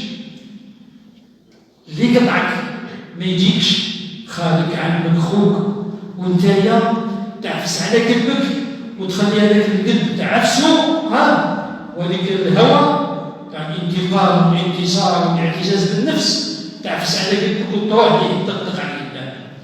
يليق لك الصبر. قال والذين صبروا ابتغاء وجه ربهم وأقاموا الصلاة وأنفقوا مما رزقناهم سرا وعلانية ويدرؤون بالحسنة السيئة أولئك لهم عقبى الدار العاقبة لهذا عقبى الدار جنات عدن يدخلونها ومن صلح من آبائهم وأزواجهم وذرياتهم. تدخل الداية ومرتب ولادك والذرية تاعك، والملائكة يدخلون عليهم من كل باب. انت في الجنة تاعك والملائكة داخلين عليك، سلام عليكم. يا إن شاء الله ربي يجعلنا من أهل الجنة. سيدنا جبريل داخل عليك السلام عليكم، شيء عظيم مقام جليل، وهذا ماشي باطل أو ماشي جنانة تفتح الزرق وتدخل. سلام عليكم طبتم. سلام عليكم شكون اللي كمل؟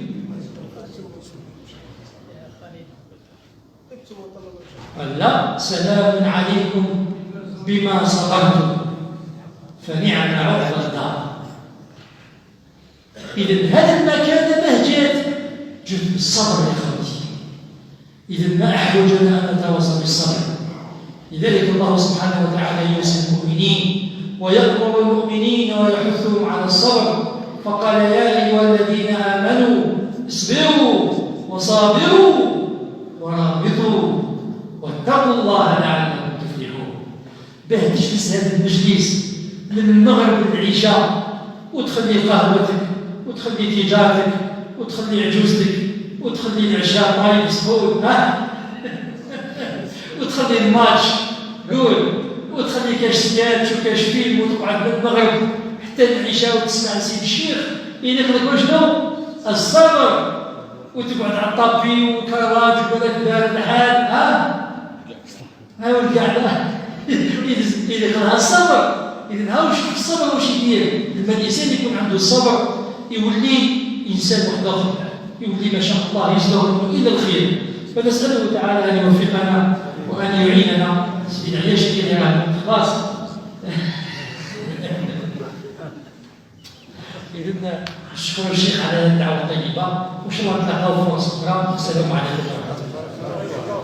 بارك الله في الشيخ الكريم على هذه المحاضرة الماتعة من الكلمات الطيبة. أنا نحكي على القعدة اللي قاعدين تكون واعرة بالصيف.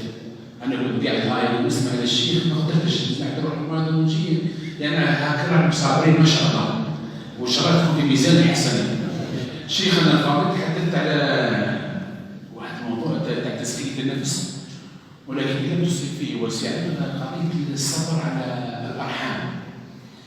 لسان وحال البعض كثيرين الآن يقول لك ما يقدرش مع أمه ولا ما يقدرش مع أخوه ولا مع خاله ولا مع أمه، يقول لك كنت الجنة قدام بابونا مرة 20 رغم أنه يعلم أنه ملعون بنص القرآن. فهل عسيتم إن توليتم أن تفسدوا في الأرض وتقطعوا أرحامكم أولئك الذين لعنهم الله فأصمهم وأعمى أبصارهم. نحاول سيدي الشيخ يعني نقول لو كلمة موجزة في 3 دقائق ولا دقيقتين أن نعطي نصيحة لمن هذا ديدنه، لمن هذا عمله، أنه يقطع الأرحام ويقول لك أنا يا مسلم أنا يا مؤمن، ونسويش معنى كلمة لعنة الله مطرود من رحمة ربي سبحانه عز وجل. فيتفضل الشيخ وبعد ما شاء الله وليكون في علم الجميع إن شاء الله. وإن شاء الله نكون مع الدكتور فتح عرفة والدكتور عبد الرزاق وروسي محاضرة مشتركة بعنوان ثمرات الصيام. الشيخ دقيقة 3 دقائق حكي الموضوع هذا لأنه موضوع ساعة، ما يهدرش مع أخوه ما يهدرش مع أمه ما يهدرش مع خاله ويجي هنا بالصف الأول الله أكبر يا رجل يا رجل الدين ما نستعرفش. أنا يقول يحكي لي حتى يتصل البعض أنه يقول مثلا ابن عمه ولا أخوه يصلي في المسجد ما يجيش يصلي لأنه يصلي معه في المسجد، يصلي شو السماء في المسجد يبعد بصره وكأنه شيطان رجيم إليه. والله الموضوع هذا يحتاج إلى دروس وإلى محاضرات ولا تكفيه دقيقتان، لكن أرى الله أعلم أن الترغيب في صلة الرحم شيء ممدوح، والإسلام رغب في صلة الأرحام. النبي صلى الله عليه وسلم في حديث صحيح سئل يوما قيل يا رسول الله دلني على عمل يدخلني الجنة ويباعدني عن النار. فقال النبي صلى الله عليه وسلم: ألا تشرك بالله شيئا وتقيم الصلاة وتؤتي الزكاة وتصل الرحم. فصلة الرحم من أعظم أسباب دخول الجنة. وفي الجهة الأخرى نجد أن صلة الرحم هي علامة من علامات الفساد في الأرض. قال تعالى: فهل عسيتم إن توليتم أن تفسدوا في الأرض وتقطعوا أرحامكم. ويقول تعالى: والذين يقطعون ما أمر الله به أن يوصل ويفسدون في الأرض أولئك هم خاسرون. يعني الخسران المبين وعلامة الفساد في الأرض هو قطيعة الرحم، وهي ظاهرة منتشرة في مجتمعاتنا للأسف الشديد. يعني أرحام مقطعة، قطيعة بين الإخوة، بين الأعمال، بين الأقارب، وهذا شيء يعني منهي عنه شرعا، صاحبه ملعون لعنه الله سبحانه وتعالى وطرده من رحمته. نسأله تعالى أن يبصرنا بعيوبنا وأن يغفر لنا ذنوبنا. سئل النبي صلى الله عليه وسلم قال: لا يدخل الجنة قاطع رحم. لا يدخل الجنة قاطع رحم. وفي رواية: وإن صام وصلى وزعم أنه مسلم. يعني قطيعة الرحم هي من أعمال الجاهلية، وهو ذنب عظيم ومن أكبر الكبائر. من أكبر الكبائر تبدأ بالعقوق بالوالدين. النبي عليه الصلاة والسلام قال: ألا أخبركم، ألا أدلكم، ألا أنبئكم بأكبر الكبائر. يعني كاين خشان وكاين كبائر، يعني هي أكبر الكبائر، هي مضاعفة في الإثم وفي الذنب. قال: ألا أخبركم بأكبر الكبائر؟ قال: الإشراك بالله وعقوق الوالدين. الإشراك بالله وعقوق الوالدين وشهادة الزور وشهادة الزور وشهادة الزور. فالإنسان المؤمن، الإنسان العاقل، لا يرضى لنفسه أن يكون يعني في أكبر الكبائر. أكبر الكبائر يعني تدخلك النار. قال تعالى: إن تجتنبوا كبائر ما تنهون عنه نكفر عنكم سيئاتكم. يعني رب العالمين إذا بعدت من هذه الكبائر اللي هي قطيعة الأرحام، رب العالمين يغفر لك ويتجاوز عن سيئاتك ويتوب عليك. لذلك الإنسان الذكي، الإنسان العاقل، الإنسان الفطن يتجنب هذه المعاصي ويتجنب هذه الذنوب ويصل رحمه. وقد أوصانا النبي صلى الله عليه وسلم بصلة الرحم. قال: ليس الواصل بالمكافئ، إنما الواصل من إذا قطعت رحمه وصلها. يعني لما الإنسان يقطعك أنت توصل، أنت إنسان كبير عند رب العالمين. والرحم معلقة بالعرش. هذا الرحم هي معلقة بالعرش. كل يوم تنادي في العرش. رب العالمين يقول لها: ما يرضيك. تقول: اللهم صل من وصلني واقطع من قطعني. فالرحم اشتق لها الله سبحانه وتعالى اسما من اسمه. الرحم شجنة من الرحمن، ومن وصلها وصلته، ومن قطعها قطعته. فالإنسان الذي قطع رحمه هو مقطوع الصلة بالله سبحانه وتعالى. وش معنى مقطوع الصلة؟ يعني صوم والله زكي والله حج، يعني لا ينظر الله سبحانه وتعالى إلى عملك. لماذا؟ لأنك أفسدت عمله بقطيعة الرحم. فمن أراد أن يصله الله ويصل عمله ويتقبل عمله ويصلح عمله ينبغي أن يصل رحمه. هذا شرع الله سبحانه وتعالى. ولا ينبغي للإنسان أن يؤمن ببعض الشرع ويؤمن ببعض الكتاب ويكفر ببعض الكتاب، كما صنع اليهود بنو إسرائيل. قالوا يؤمنون ببعض الكتاب ويكفرون ببعض الكتاب، فما جزاء ذلك من يفعل ذلك منكم إلا خزي في الحياة الدنيا وفي الآخرة ولهم عذاب عظيم. فالإسلام هو دين متكامل لكل مظاهر الحياة. كما تهتم بالصلاة والصيام والزكاة والحج اللي هي عبادات شعائرية، يجب كذلك أن تعتني وتهتم بالعبادات التعاملية. يأتي على رأس العبادات التعاملية صلة رحم بداية بالإحسان للوالدين وصلة الوالدين وصلة العم والعمة والخالة وكل الأقارب. قال الخالة بمنزلة الأم كما قال النبي صلى الله عليه وسلم. لذلك لا يجوز للمسلم أن يفصل بين العبادات الشعائرية والعبادات التعاملية. والعلماء قالوا لا تصح العبادة الشعائرية ما لم تصح العبادة التعاملية. فقد قال الله تعالى في حق الذي يتهاون عن الصلاة قال ويل للمصلين. كذلك قال في حق من يطفف في المكيال قال ويل للمطففين. هنا ويل وهو ويل في جهنم لمن تهاون في الصلاة، وويل وهو واد في جهنم من طفف المكيال. ويل للمطففين الذين إذا اكتالوا على الناس يستوفون وإذا كالوهم أو وزنوهم يخسرون. فالإسلام هو دين متكامل لكل مظاهر الحياة، من عبادات شعائرية من صلاة وصيام وزكاة وحج، وعبادات تعاملية يأتي على رأسها صلة الرحم. نسأله تعالى أن يوفقنا وأن يعيننا، وبارك الله فيكم. اللهم اغفر لنا وارحمنا، عافنا واعف عنا، اللهم أكرم نزلنا، اللهم يا رب العالمين تب عنا إنك أنت التواب الرحيم. اللهم اهدنا فيمن هديت، عافنا فيمن عافيت يا رب العالمين.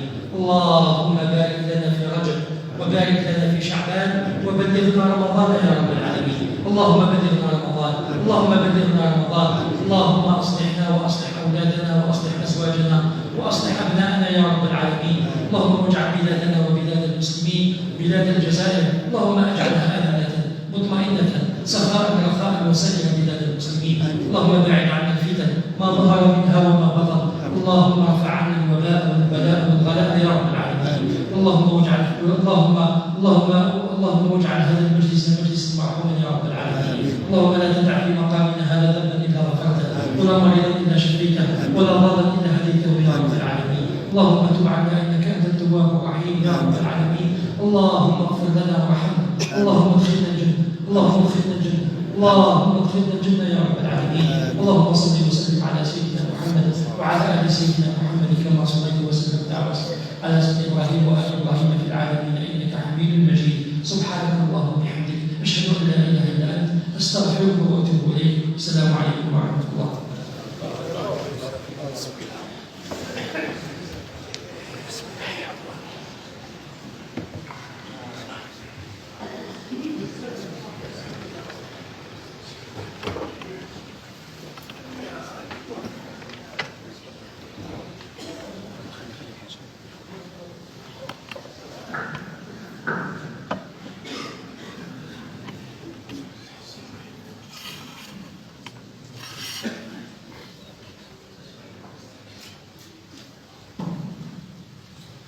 الله أكبر الله أكبر. أشهد أن لا إله إلا الله، أشهد أن محمدا رسول الله. حي على الصلاة، حي على الفلاح، قد قامت الصلاة. الله أكبر الله أكبر. لا إله إلا الله.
الحمد لله رب العالمين الرحمن الرحيم مالك يوم الدين إياك نعبد وإياك نستعين اهدنا الصراط المستقيم صراط الذين أنعمت عليهم غير المغضوب عليهم ولا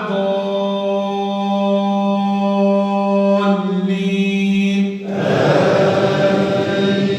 والعصر إن الإنسان لفي خسر إلا الذين آمنوا وعملوا الصالحات وتواصوا بالحق وتواصوا بالصبر. الله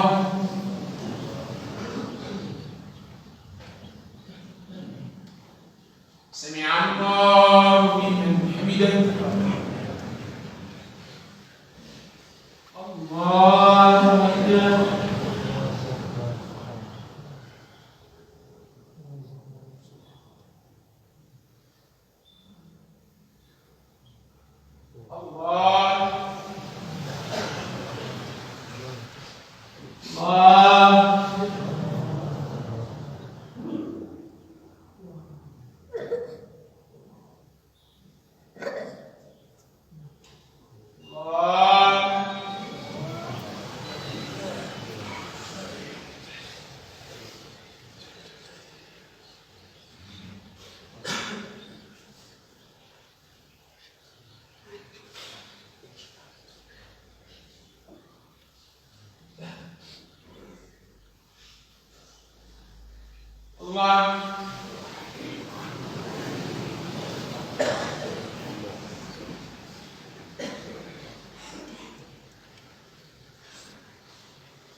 سمع الله لمن حمده.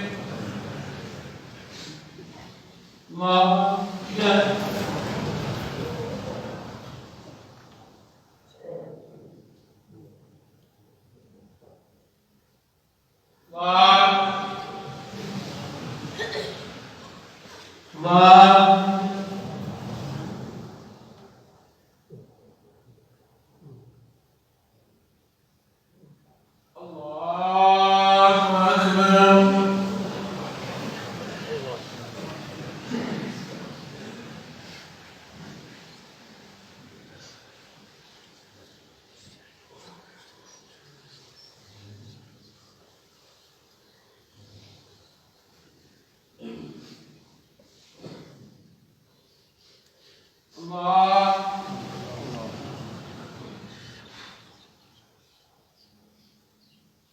سمع الله لمن حمده.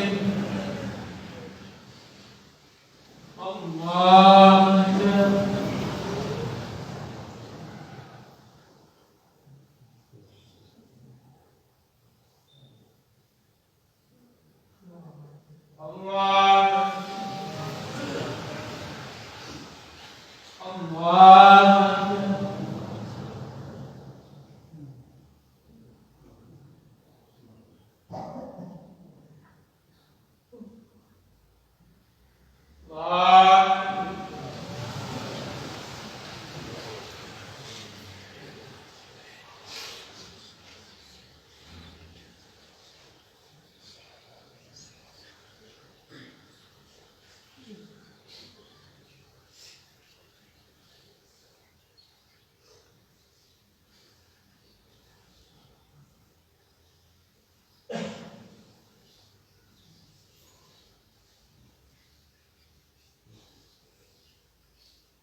زائدة.